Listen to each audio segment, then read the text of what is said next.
अस्सलाम वालेकुम वरहमतुल्लाहि वबरकातुहू। नाज़रीन किराम, ज़िंदगी के बहुत से असबाक ऐसे हैं जो हम हर नबी की ज़िंदगी से सीख सकते हैं। इस वीडियो में हम ज़िंदगी के 5 ऐसे असबाक के बारे में बहस करेंगे जो हज़रत आदम अलैहिस्सलाम की ज़िंदगी से सीखे जा सकते हैं। हज़रत आदम अलैहिस्सलाम की ज़िंदगी हमें उन चीज़ों के बारे में बहुत से कीमती सबक सिखाती है जिनका हमें अपनी ज़िंदगी में रोज़ाना सामना करना पड़ता है। नंबर 1, शैतान हमारा बदतरीन दुश्मन है। जब हज़रत आदम अलैहिस्सलाम और उनकी अहलिया जन्नत में थे तो एक खास दरख्त था जिसे छूने से उन्हें मना किया गया था। ताहम शैतान रोजाना उनके पीछे आता था, उन्हें दरख्त से सिर्फ एक फल खाने की तरगीब देता था। ये बात ज़हन में रखें कि उसने उन्हें बराह रास्त कभी नहीं कहा कि वो अल्लाह ताला की नाफरमानी करें। वो सिर्फ उन्हें बताता रहा कि ये अब्दियत और लाफानियत का दरख्त है ताकि वो उसे दिलकश बना सके। फिर जब वो दरख्त से खा रहे थे तो शैतान पीछे खड़ा रहा। इस तरह उन्हें जन्नत से निकाल दिया गया और शैतान को वो मिल गया जो वो चाहता था। नंबर 2, खुलूस अहम है। हमारे रोजमर्रा के कामों में हमारा मुखलिस होना जरूरी है। ये हाबील और काबील की अल्लाह की राह में कुर्बानी की कहानी से पैदा हुआ है। एक बार उन दोनों को अल्लाह की राह में कुर्बानी देनी पड़ी। अब हाबील भेड़ बकरियों का मालिक था और काबील गंदुम के खेतों का मालिक था। लिहाजा हर एक अपने पास मौजूद चीज को लेकर कुर्बानी के तौर पर देने के लिए हाजिर हुआ।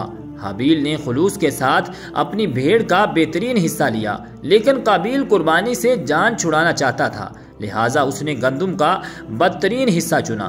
तवील कहानी मगर मुख्तसर, अल्लाह ताला ने हाबील की कुर्बानी कबूल की और काबील की कुर्बानी को मुस्तरद कर दिया। गुस्से में काबील ने अपने भाई को कत्ल कर दिया।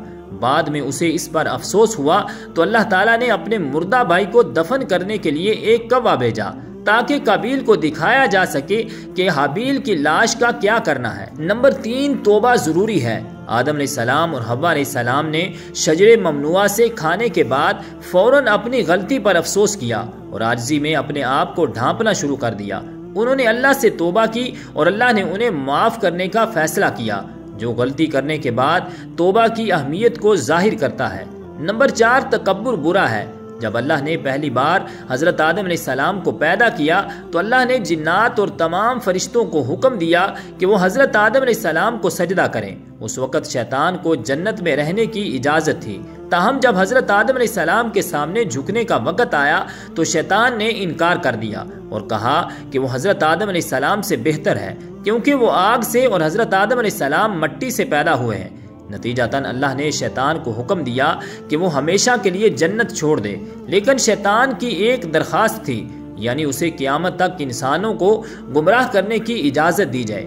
अल्लाह ताला ने यह दरख्वास्त मंजूर करते हुए शैतान से फरमाया कि उसे और उसके पैरोकारों को उनके किए हुए गुनाहों के बदले में जहन्नुम में डाल दिया जाएगा। नंबर 5, अल्लाह पर ईमान। जब हजरत आदम अलैहिस्सलाम को जमीन पर भेजा गया तो ये आम आदमी को खौफनाक मायूसी की तरह लगता है। जमीन अपनी खूबसूरती के बावजूद जन्नत के मुकाबले में कुछ भी नहीं है। ताहम अल्लाह के पास एक मंसूबा था जो ये था कि इंसान जमीन पर आबाद रहे जिस तरह आज हम यहाँ हैं। ये सब इसलिए कि हजरत आदम अलैहिस्सलाम को जमीन पर भेज दिया गया था। हमारी जिंदगियां अपने आप में अल्लाह के अजीम तर मंसूबे का हिस्सा हैं। कुछ भी हो, हमें अल्लाह पर कभी भरोसा नहीं खोना चाहिए।